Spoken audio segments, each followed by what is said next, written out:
Bonjour, est-ce que les siestes de votre bébé ne durent que 30 ou 40 minutes et pas une de plus? C'est une situation que je connais bien, elle est souvent épuisante et c'est normal, elle inquiète beaucoup de parents. Je suis Alison Carminati, je suis consultante en sommeil pour les enfants et aujourd'hui on va décrypter ensemble ce phénomène pour comprendre comment enfin allonger ces fameuses siestes. Alors, qu'est-ce qu'on appelle une sieste courte? Eh bien, c'est tout simplement une sieste qui ne dure qu'un seul cycle de sommeil. Pour un bébé, ça représente à peu près 30 à 45 minutes. Et je peux vous l'assurer, c'est vraiment l'une des préoccupations numéro 1 des parents que j'accompagne. Et pour bien comprendre le problème, je vous propose de changer un peu notre façon de voir les choses. La vraie question, en fait, ce n'est pas pourquoi est-ce que mon bébé se réveille, non. La vraie question, c'est pourquoi n'arrive-t-il pas à enchaîner avec un deuxième cycle? Parce que vous savez, entre chaque cycle, il y a toujours un micro-réveil. C'est complètement normal. Le vrai défi, pour lui comme pour nous, c'est de l'aider à replonger dans le sommeil. Alors, comment on fait concrètement? Voilà ce qu'on va voir ensemble. D'abord, on va percer ce fameux mystère des siestes courtes. Ensuite, on va regarder pourquoi bébé se réveille vraiment. Après ça, je vous donnerai les clés pour améliorer les choses et on parlera d'une méthode que j'aime beaucoup, l'endormissement sensoriel. Et on terminera avec quelques outils bien pratiques. Allez, on plonge dans le vif du sujet, le mystère des siestes courtes. Pour comprendre, il faut d'abord savoir une chose. Le sommeil d'un bébé, que ce soit le jour ou la nuit, est fait de plusieurs cycles qui s'enchaînent. Et voilà l'information la plus importante, vraiment la clé de tout. Entre chaque cycle de sommeil, il y a un micro-réveil. Je le répète, c'est un micro-réveil, c'est tout à fait normal, c'est physiologique. Le véritable apprentissage pour un bébé, ce n'est pas de dormir d'une traite sans jamais bouger, c'est d'apprendre à connecter ses cycles, à se rendormir tout seul après ce petit réveil. Ok, donc si ce micro-réveil est normal, qu'est-ce qui fait que parfois bébé n'arrive pas à se rendormir et se réveille complètement?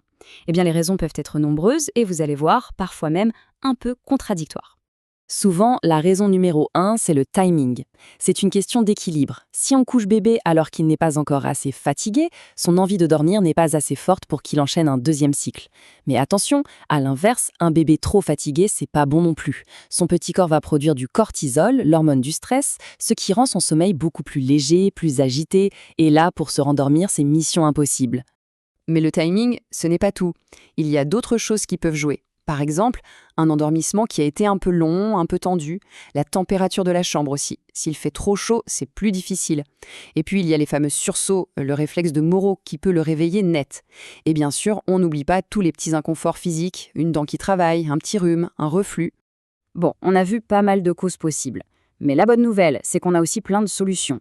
Alors maintenant, passons à la partie la plus intéressante. Comment on peut aider concrètement son bébé à faire des siestes plus longues et plus réparatrices?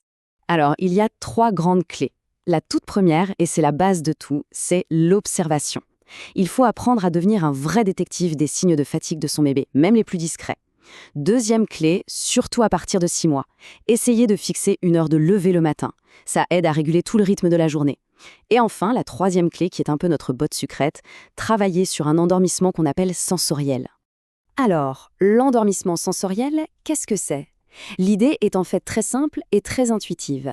Il s'agit de créer une sorte de cocon, une bulle de sensations rassurantes qui vont aider le bébé à lâcher prise, à se sentir en sécurité pour glisser tranquillement vers le sommeil.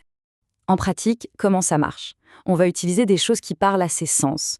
Ça peut être une vibration douce, un bercement particulier. L'odeur aussi, c'est très puissant. L'odeur de son parent, par exemple. Ou encore un petit signal sonore, une chansonnette, toujours la même. Tous ces petits rituels, simples et répétitifs, agissent comme des repères. Ils envoient un message clair à son cerveau. Ok, là, c'est le moment de dormir. Et ça facilite énormément le lâcher-prise.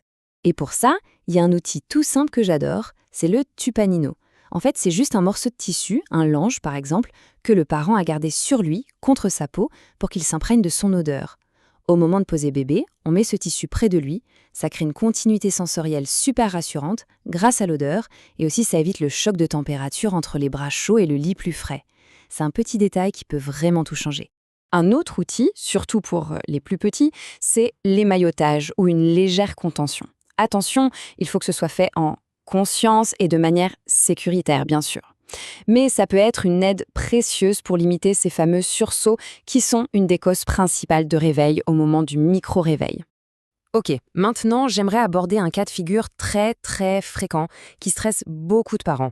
Le bébé qui a besoin du sein ou du biberon pour s'endormir. C'est un sujet important. Alors là-dessus, j'ai une règle d'or, vraiment. Si pour un bébé s'endormir comme ça est un besoin, un réconfort nécessaire, on n'enlève surtout pas cette habitude du jour au lendemain, brutalement. Non, la clé c'est toujours la douceur et d'y aller pas à pas. La stratégie, c'est ce que j'appelle l'association. C'est-à-dire que pendant que bébé boit pour s'endormir, on va tout doucement ajouter les autres signaux sensoriels dont on a parlé. On va ajouter le bercement, on va lui fredonner la petite chanson, on va mettre le tipanino près de lui. Petit à petit, jour après jour, son cerveau va commencer à associer le sommeil non plus seulement à la succion, mais aussi à tous ces nouveaux repères.